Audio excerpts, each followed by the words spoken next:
kungana n'uburemerezi bw'inyishu yawe.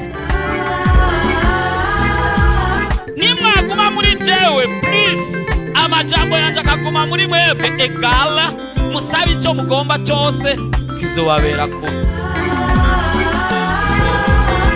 Ukeneye umwana, ukeneye kubaka, ukeneye kwishurwa ejo nk'aya mango, mu kwezi gukurikira nk'aya mango, mu mwaka uza nk'aya mango, ibyawe bigiye kumenyekana kandi bose bazokumenya uriwe.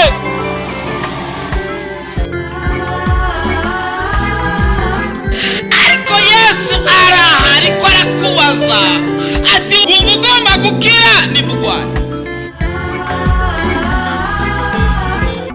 woba urusha, woba uremerewe, woba ufise ibibazo waburiye inyishu, woba ugomba kwakira Yesu Kristo nk'umwami n'umukiza w'ubugingo bwawe, woba ugomba kuvugana n'umukozi w'Imana Pasteur Jackson Nkeshimana, wo mwandikira ubutumwa bugufi kuri 76 96 96 96 kugira ngo agusengere kandi agufashe mu buryo bw'impwemu. Yesu yavuze ngo nimuze kuri jewe mwese abananiwe n'abaremerewe ndabaruhura. Afitiye Yesu mukinga jatiwe ariba ibyiza gusa ndaje n'umutima. Urashaka kwama ukurikirana ubutumwa bwiza ku telefone yawe? Ja kuri YouTube wandike Pasteur Jackson Nkeshimana, urasanga ko ubutumwa hamwe n'ubwo yavuze kera. Ntibibagire kugira subscribe canke s'abone, wibuke kubusangiza n'abandi.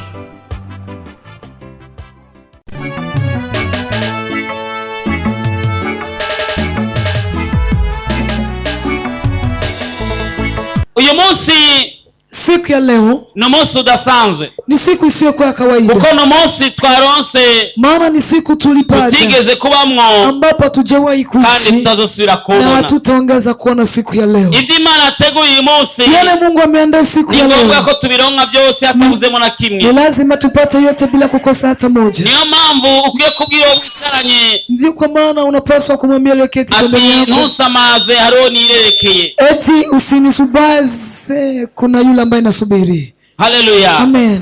haleluya. Amina. Uno munsi tuza kwiga ijambo Siku ya leo tutakwenda kusoma neno, kandi tuza kugaruza tena tutakuja kurudisha amaraso yacu yibwe. damu zetu zimeibiwa.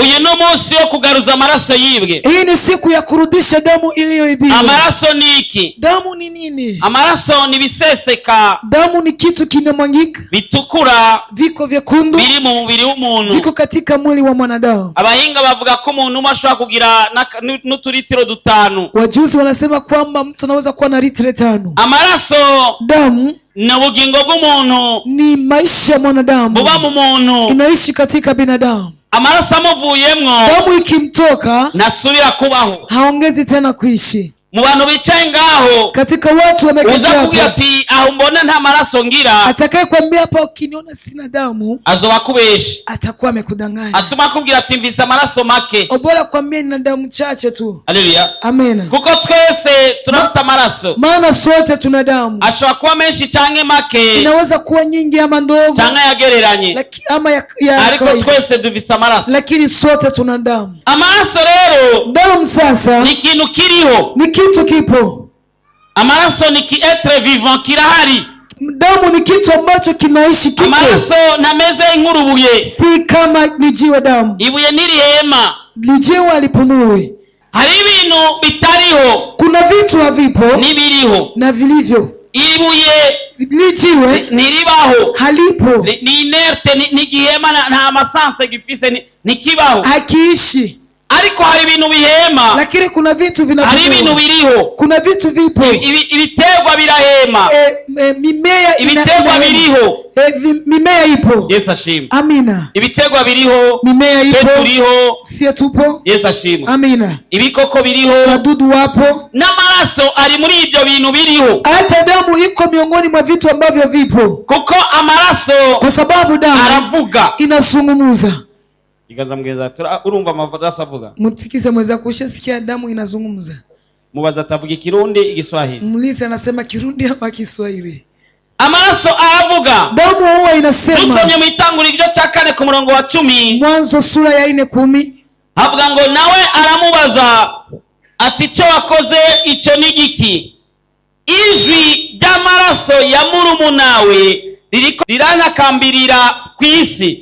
Iyi nkuru ya Abeli na Kaini. Hii habari ya Abeli na Kaini. Kaini yishe Abeli. Kaini alimuua Abeli. Amaze kumwica. Alipomuua, isi yakira amaraso ya Abeli. Dunia ikapokea damu ya Abeli. Mugabo amaraso ya Abeli. Lakini damu ya Abeli aratakamba. Ikalia. Aratakamba. Ikalia. Yasabu ngo bayahore. Ili amlipisie. Ego ayaho Imani hore amaraso yiwe. Ili Mungu alipisie damu yake. Kumbe amaraso aravuga. Kumbe damu huwa inazungumza. Kumbe damu ikimwangika aravuga. Inazungumza. Amaraso aravuga. Damu inazungumza. Arafise ijwi. Ina sauti. Sinibazi ikintu coba gifise ijwi ko coba kibuze umunwa. Siwazi kwamba kitu ambacho kina sauti kama kinakosa mdomo. Sinibazi ikintu kishobora kuba gifise ijwi kikavuga ati nakambye ati ndatakambye. Siwazi kitu ambacho kina sauti kinasema nasi naomba. Sinibaza ko coba kitagira ubwenge. Kama siwazi kwamba kinaweza kuwa kama amaraso ashobora kuba afise ubwenge. Damu inaweza kuwa na hakili. Amaraso aravuga. Damu inazungumza. Amaraso avuga. Kuna damu inazungumza mazuri. Hari n'amaraso avuga ibibi. Kuna damu nyingine inasema mabaya. Amaraso ya Abeli ngo yavuga asaba guhorwa. Damu ya Abeli iliomba kulipisiwa. Ariko amaraso ya Yesu avuga ivyiza ku buzima bwacu. Lakini damu ya Yesu inasema mazuri kwa maisha. Abayiburayo 12 ku murongo wa 24. Waebrania 12:24 havuga ngo mwegereye na Yesu muhuza ahesha isezerano risha, mwegereye n'amaraso acucagirwa avuga ivyiza kurusha ayabeli. Amen. Hari amaraso avuga ivyiza. Kuna damu inasema mazuri. Kandi atuvugira ivyiza. Tena anatunenea mazuri sisi. Haleluya. Amen. Amaraso aravuga. Damu inasema. Mwemo katika kiroho ndiko navuga ya majambo. Nikisema maneno haya ndiko navuga majambo y'imwemo. Niko nasema maneno ya kiroho. Ndiko navuga majambo y'imwemo. Niko nasema maneno ya kiroho. Ariko mu mubiri. Lakini katika mwili abaganga barashaka kubivuga neza. Madaktari wanaweza kufafanua vizuri. Amaraso arashaka kuvuga umuntu ingene ameze. Damu inaweza kuzungumza uhalisia wa mwanadamu. Amaraso akavuga. Damu inasema ati uyu mudamu eti mama huyu mnaona afizimbanyi ana ujauzito. Wewe ushobora kuba utabizi wa mudamu. Wewe unaweza kuwa ufahamu we mama. Ugatwara imbanyi utabizi. Unapeleka ujauzito bila kufahamu. Alibugie kwa muganga. Lakini kienda kwa daktari. Ugira ati kuramo amaraso. Unamwambia toa damu. Muganga atayabaza mu buhinga bwiwe. Daktari anauliza kwa ujuzi wake damu. Amaraso akachafuka tafisi imbanyi. Damu inazungumza eti ana ujauzito huyo. Ukaza kuza gutora inyishu. Unakwenda kuchukua jibu. Bakakwereka ati ufisi imbanyi. Wanakuonesha eti una ujauzito. Amaraso ashaka kuvuga ati umuhungu muona hagaze nga. Damu inaweza zungumza eti kijana mnaona simama hapa. Nta ngwara nimagira. Hana ugonjwa wowote. Amaraso ashaka kuvuga ati damu inaweza kuzungumza eti uyu muntu agwaye diabete. Uyu mtu anaugua diabete. Uyu muntu agwaye mafigo. Uyu anaugua mafigo. Uyu muntu agwaye ingwara runaka. Uyu anaugua magonjwa fulani. Kumbe amaraso aravuga. Kumbe damu huwa inazungumza. Amaraso yako yaravuga sababu damu inasema harabayiba. Kuna wale wanaiba damu bakayatwara wanapeleka. Mudamu umwe yashinze naye ubu n'umukozi w'Imana. Mama mmoja alishuhudia hivi kwa sasa, mtumishi wa Mungu. Ati gihe navuka eti wakati nimezaliwa, ati ngira kabebe, wakati ningali kabebe nyene umunsi babyara nyene wakati wananiza, ati muganga w'umusataniste eti daktari sataniste yaraje abaza mama, abwira mama ngo urashaka kumpa amaraso y'umwana. Alikuja akamuuliza mamangu mzazi, unaweza ukanipa damu ya mtoto huyu? Mama nawe naje yarazi, mama naye kuwa nafahamu, murazi ko ibintu by'abadaimoni, unajua vitu vya mapepo, bakubwiye ngo tanga, wanakwambia toa hiki utagitanze nibikunda, kama usipotoa ni makaonye n'ububasha ukivuge ko kugitanze, inabidi wewe mwenye mamlaka useme kwamba umekitoa. Wa mama yule mama arasamara, akazuba, arasamara pe akazuba kabisa. Mugabo nako navyo yarazi. Lakini akuwa nafahamu chochote. Achamubwira ati ndayaguhaye. Akamkubalia ati chukua damu. Bobo niyo jambo bari bakeneye gusa. Hiyo ni neno tu wako nataka. Wa muvyeyi yule mama aremera umwana baratwara amaraso. Akakubali mtoto wake amchukulie damu. Kumbe na basataniste ni yarabizi. Kumbe ni wasataniste bila kufahamu. Bachafataya amaraso. Wakakamata damu wakaitendea. Wa mwana w'umukobwa arakura. Ule binti akakoma. Atangwa ishure. Alipoanza masomo. Azabona batanze ikizamini mu ishure. Akaona wanatoa mtihani darasani. Yacabona undi muntu ahagaze pembeni akamwandikira inyishu z'ibibazo byose. Alikuwa na mtu pembeni yake anamwandikia jibu ya maswali yake. Ariga araheza amashuri. Akamaliza masomo. Mu nyuma za kugira umugenzi. Nyuma akakuwa na rafiki. Umukobwa mugenzi we. Binti kama yeye. Ari muri Leta Zunze za Amerika. Ilikuwa Amerika. Hama undi musi bagenda gutembelera ahantu. Siku nyingine wakaenda kutembelea fasi. Kumbe wa mugenzi nawe ari muri iyo diri nyine. Kumbe ule rafiki yuko katika diri hiyo. Bacamwinjiza mu kizu kimwe mu gipango kimwe. Wakamuingiza katika nyumba moja hivi katika kipango kimoja. Asangayo uduhanga tw'abantu. Akakuta mavitu vya watu. Asangayo ibintu biteye ubwoba. Akakuta vitu vya maajabu. Bacha batangura kumwiganira rero. Akaanza kumhadithia. Bamubwira ati uri umuntu wacu. Wakamwambia wewe ni mtu mama wawe niwe yagutanze. Mama yako ndo alikutoa.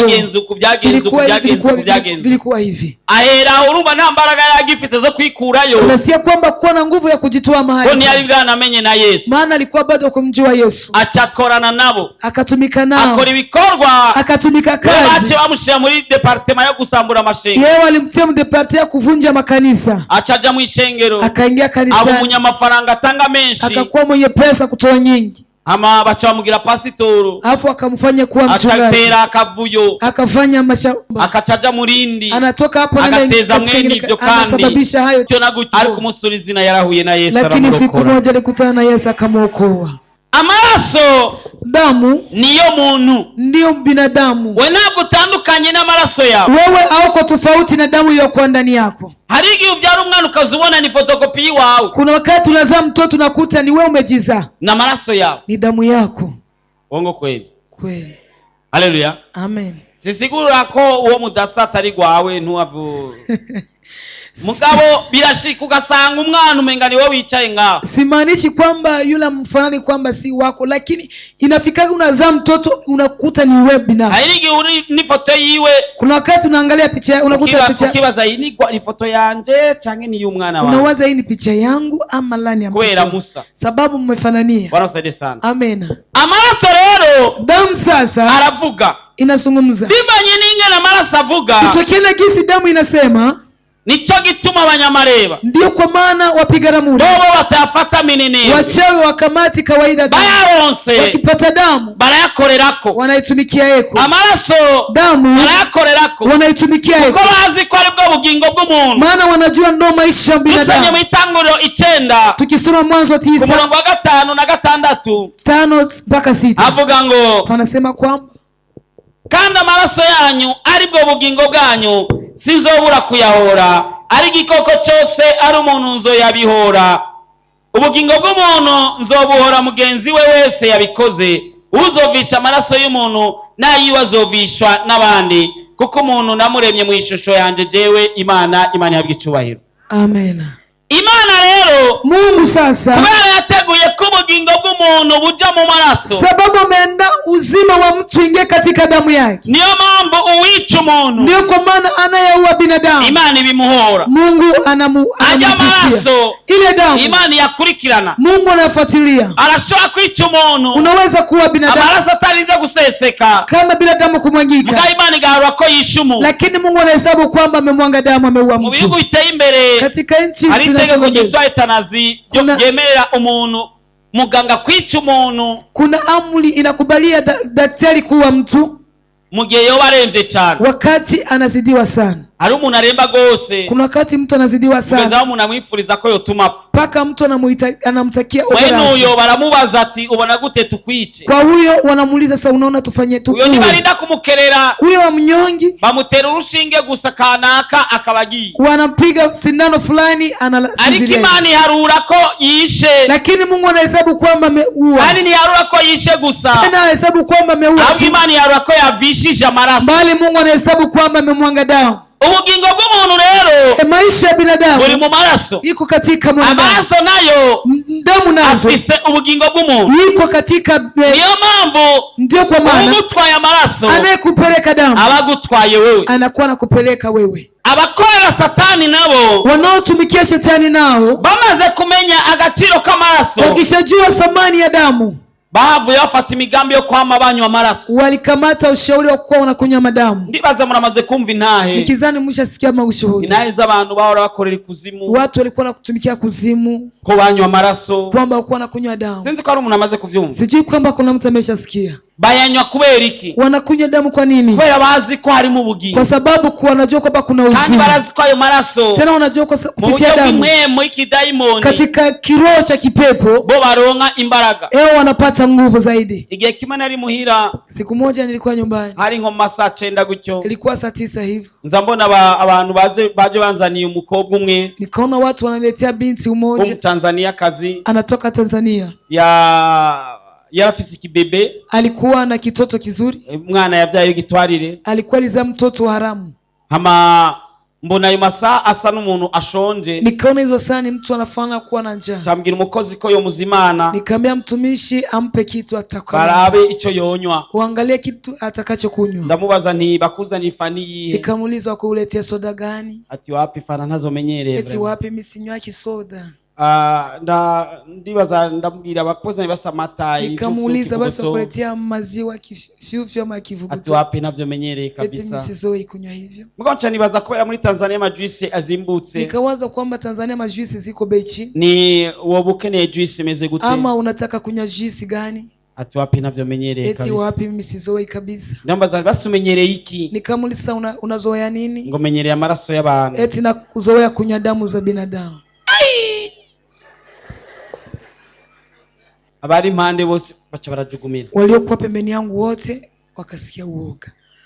Bamenyereye amaraso, wanazoea damu y'abantu ya binadamu kuko bazi imbaraga zibirimo, maana wanajua nguvu ziliomo. Barasale sana. Amina. Baba rero Yebo sasa bafise tekinike zabo, wana ujuzi wao, kandi zo bakoresha tena vile wanatumikisha, bakoresha amaraso, wanatumikisha damu kuko baraza amaraso ko ari mu bugingo, maana wanajua damu kuna uzima, kandi barazi ko kunywa amaraso tena wanajua kunywa damu ari banga ritanga imbaraga, ni siri ambayo inatoa nguvu. Tukiraho ntuwavunywa amaraso y'umuntu, rindira gato Tungali hapo, ntuwavukomereka ngo wave winywa amaraso, usikuye kuumia afu kunywa damu, ariko amaraso ngo ari mu bugingo, lakini damu ina uzima. Imana iranga umuntu anywa amaraso. Mungu anakataa mtu anayekunywa damu, yaba y'igikoko, iwe ya mnyama canke y'umuntu ama ya mtu. Nico kintu kibabaza Imana cyane, ndo kitu kinaumiza Mungu sana. Nabo wabikora, nao wanafanya kugira ngo wanayibabaze cyane, ili wamuumize Mungu zaidi, kandi Imana irabizi, tena Mungu anafahamu hilo. Bwana sede sana. Amen. Dusomye mu Balewi 17:14, Walawi 17:14, avuga ngo kuko ubugingo bw'icyaremwe cyose ari amaraso yacu, ni nacyo cyatumye nihanikiriza Abisirayeli nimuze mwigere mugeza mu kanwa icyitwa amaraso y'icyaremwe icyo ari cyo cyose, kuko ubugingo bw'icyaremwe cyose ari amaraso yacu, uzoyageza mu kanwa wese acibwe. Imana idufashe cyane. Amen. Dusomye gusubira mu Byageze 12:23, naho havuga ngo Kumbukumbu la Torati, mugabo muze mwirinde ntimujye ubuseri murabuzi, kuko amaraso ariyo bugingo, nimukajye inyama zikirimo ubugingo bwazo. Imana idufashe cyane. Amen. Imana kubera izi, kwa sababu Mungu anafahamu ibanga riri mu maraso, siri iko katika damu, niyo mpamvu itemera ko abantu banywa amaraso nubwo yobaye igikoko. ndio kwa maana Mungu akubali watu wakunywe damu hata ni ya mnyama. Ariko abantu bo mu isi cyangwa wapagani, lakini watu wa dunia ama wapagani baratanga amaraso y'abana walikuwa babo, wakitoa damu ya watoto wao, barica abana babo, walikuwa na uwa watoto wao, bakabatanga kw'ibimazi, wanawatoe kwa dhabihu kugira ngo bagire imbaraga, ili wawe na nguvu. Abantu b'Imana nabo, watu wa Mungu nao bagatanga ibikoko. Wale wachawi wa zamani, bajya barozi ba kera, wapiga ramuri wa zamani, bajya barozi ba kera, au watu wa shetani, amchenge abantu ba shetani, walikuwa wanatoa ile damu baratanga jamaraso ya binadamu, y'abana b'abantu, walikuwa wanaua watoto wao, barica abana babo. ili wapate nguvu kugira baronke inkomezi katika ulimwengu wa kiroho mwisi ilitaboneka. Watu wa Mungu nao abantu b'Imana nabo walikuwa wanatoa wanyama, baratanga ibikoko.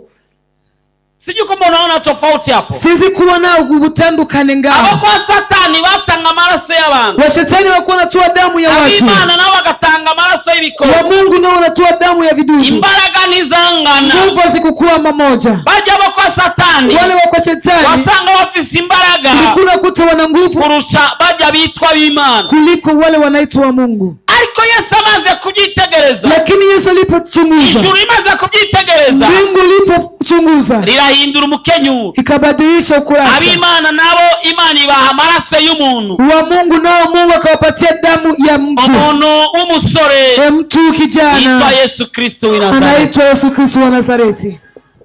Haleluya. Amen. Aza gutanga ko ikimazi. Akaenda kutoa dhabihu. Kizima. Kitisubiriza. Isiyoruduliwa. Baba kugira ngo baronke imbaraga. Kuliko wao wapate nguvu. Baba kugira ngo baronke imbaraga. Kusema wao wapate nguvu. Bisaba ko batanga umuntu. Inaomba watoe mtu. Undi kandi agakena gutanga undi muntu. Mwingine anataka kutoa mtu. Ariko twebwe lakini sisi yatanzwe rimwe rizima. Ametolewa limoja tu.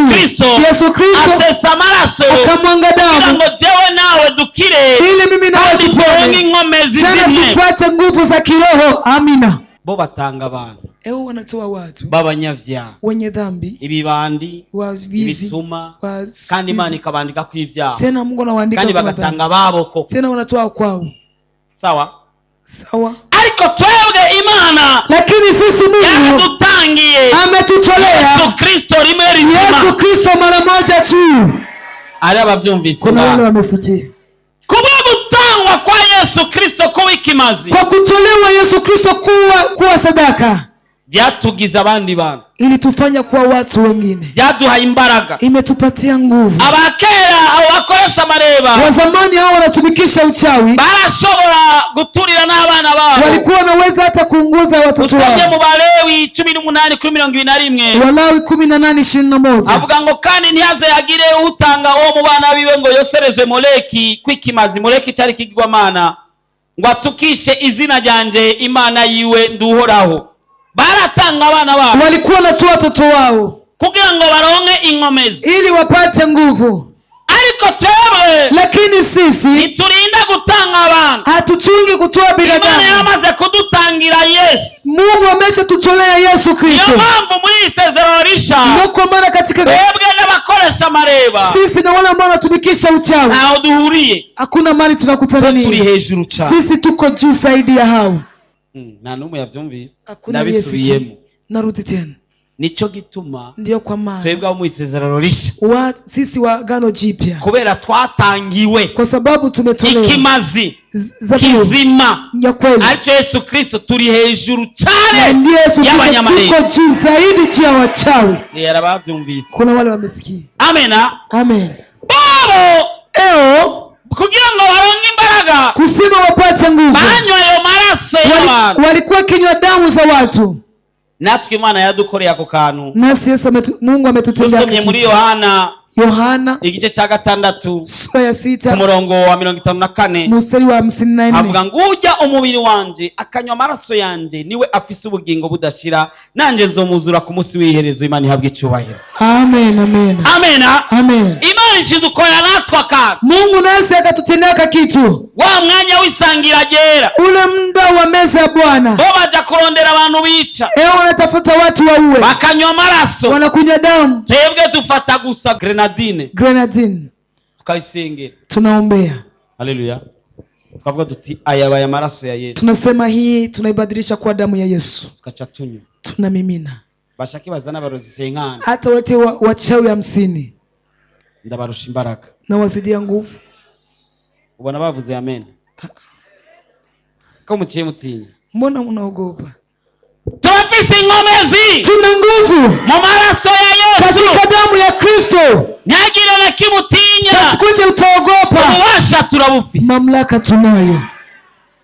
Subwo twihaye, si hatukujipa, twabuhawe na Data, tumepewa na Baba.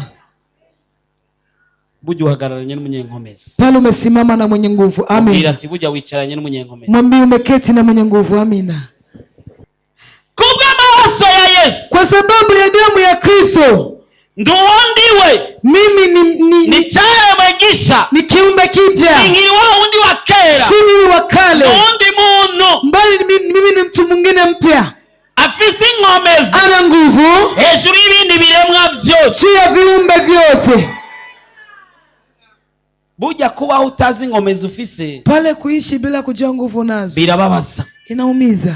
Amena. Amen. Nico kimwe n'ugenda mu ibarabara atazi amahera ngana, afise ingena ngana. Ni mamoja na ule mtu anatembea barabarani hajui kiwango cha pesa nacho. Wafata urugendo rwo kuja Muramvya n'amaguru kandi ufise milioni 2 mu mfuko utabizi. Unaweza kamata safari kwenda Muramvya wa miguu uko na milioni 2 kwenye mfuko bila. Turabanye ngomezi. Sisi ni wenye nguvu.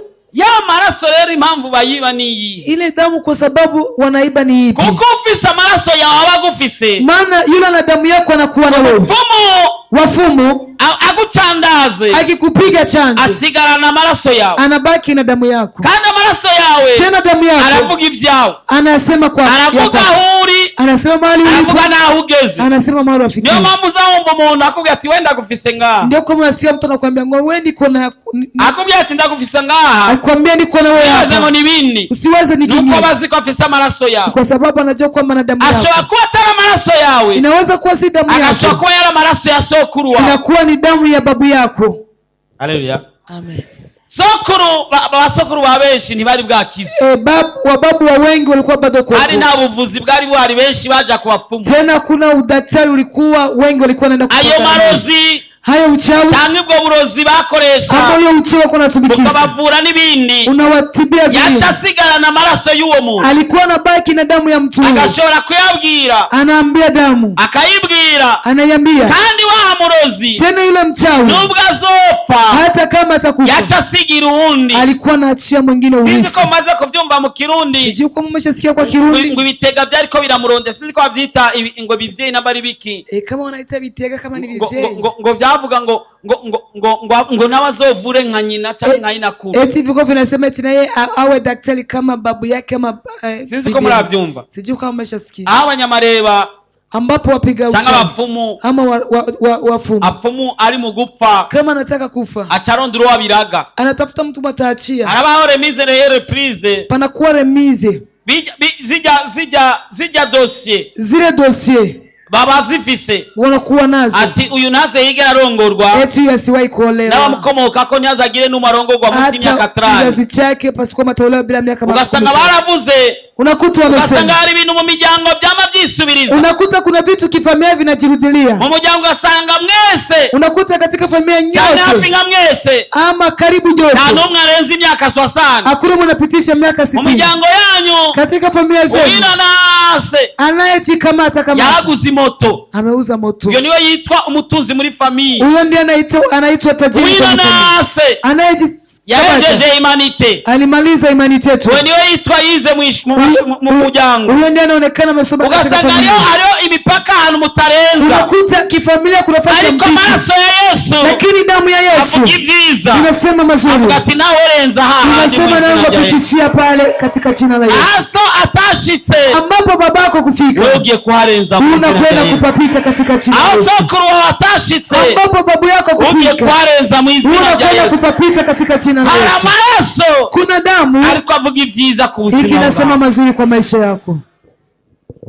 Ajya maraso rero bagufashe, hiyo damu sasa wameukamata, cyane bafashe yaso, ama ya baba yako, cyane ya nyoko, ama ya mama yako, cyane ya sokuru wawe, ama ya babu yako, cyane ya sokuruza wawe, ama ya babu yako, abitsa inaweka mahali mu tunyabugoro kana, katika tunyumba nito tugira dutere mu izina rya Yesu, ndio tunataka tushambulia katika jina la Yesu, tutoe ndani damu hili.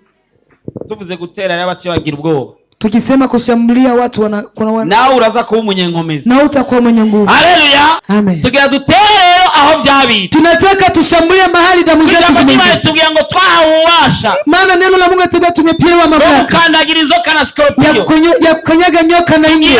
Dukore igikorwa gikomeye cyane, tunataka tufanye kazi nzuri, dutere aho bibitse, tushambulie mahali damu imewekwa. Haleluya. Amina. Kuko tumaze gusangira, kwa sababu tumesha kula meza, gusangira, tumesha sogelea meza ya Bwana. Imana abantu basiba uruhimbi jende bagirira ubwoba. Watu wa Mungu, watu wanashinda meza ya Bwana, mimi nawasikilia woga. Abo muhangana Wale mnapambana bariko baranywa maraso y'abantu, wako wanakunywa damu za watu. ingo nawe tunywa maraso ya Yesu, Njoo na uwe tunywe damu ya Yesu, tubarusha imbaraga, tuwazidie nguvu. haleluya, Amen. baji nyama z'abantu, Wanakula nyama za tujye watu, umubiri wa sisi Kristo tunakula mwili wa Kristo tukabarusha imbaraga. na tunawazidia nguvu. Ako n'agasukre ndakwibi, Hako ni kasiri na kuibia, ntuzo kabwira umuntu, usiambie mtu. ariko ndakuravye uzavu bivuga wewe, Nikikutiza uzobibwire bose, waambie wote. haleluya, Amina. dufise imbaraga, Tuna nguvu. rero kuri izi nkomezi twahawe, Kwa hizi nguvu tumepewa, Imana yabwiye Gideyoni, Mungu ilimwambia Gideoni, genda nk'uko inkomezi zawe zingana, eti enenda kabla gesi izo nguvu zako nyene zilivyo. ufise, Hizo unazo. Imana azagukoresha ivy'ubuhizi, Mungu atakutumikisha ushujaa. izodukoresha Ivy'ubuhizi. izodukoresha Ivy'ubuhizi. kugira twinjire mu isengesho Tunataka tuingie katika ombi yo gutera ya kushambulia abitswe mahali panaweka amaraso yacu damu hose. zetu pote.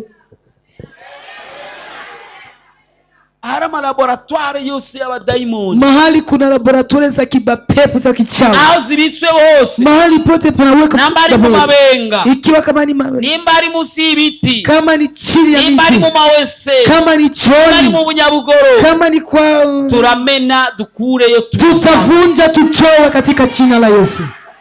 ubuzima bwawe busubire ku rutonde rwateza kugira, Maisha yako yarudie kwenye orodha ambayo ingepasa. haleluya. Amen.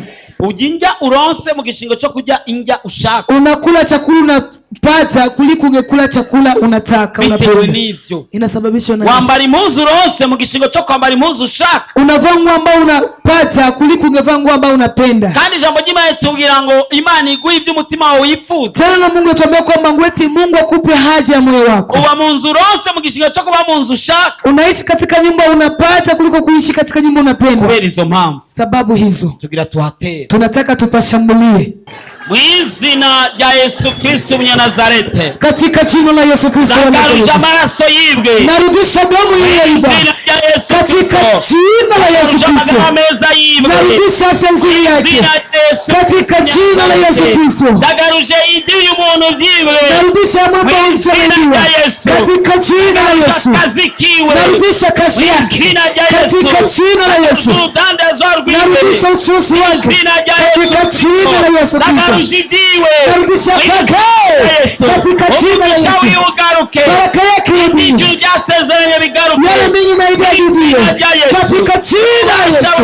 Uwezo kuliko uwezo wote, nguvu kuliko nguvu zote, katika jina la Yesu. Serikali katika jina la Yesu. Huyu mtasaidiwe katika jina la Yesu. Huyu mtasaidiwe kuanzia leo, maisha yake yawe mapya. Mwamini Kristo kumesi ni mu izina rya Yesu Kristo katika mwami jina la wacu. Yesu Kristo mfalme na mwokozi wetu. Amen. Amen. Nimegundua uzuri wa Yesu, nimegundua utamu wake. Uburebure bw'ingorane yawe bungana n'uburemerezi bw'inyishu yawe.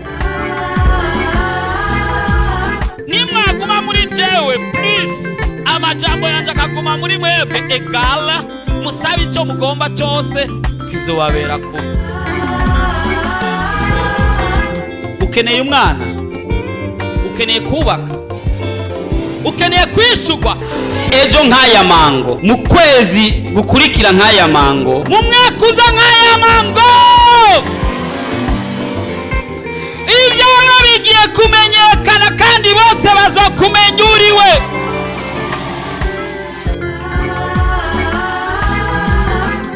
Ariko Yesu araha, ariko arakubaza ati ubu ugomba gukira ni mugwayi. woba urusha, woba uremerewe, woba ufise ibibazo waburiye inyishu, woba ugomba kwakira Yesu Kristo nk'umwami n'umukiza w'ubugingo bwawe, woba ugomba kuvugana n'umukozi w'Imana Pasteur Jackson Nkeshimana, wo mwandikira ubutumwa bugufi kuri 76 96 96 96 kugira ngo agusengere kandi agufashe mu buryo bw'impwemu. Yesu yavuze ngo nimuze kuri jewe mwese abananiwe n'abaremerewe ndabaruhura. Afitiye Yesu. mu kiganza ciwe hariho ibyiza gusa indazana z'umutima. Urashaka kwama ukurikirana ubutumwa bwiza kuri telefone yawe? ja kuri YouTube wandike Pastor Jackson Nkeshimana urasanga ko ubutumwa hamwe n'ubwo yavuze kera. Ntiwibagire kugira subscribe canke s'abone. Wibuke kubusangiza n'abandi.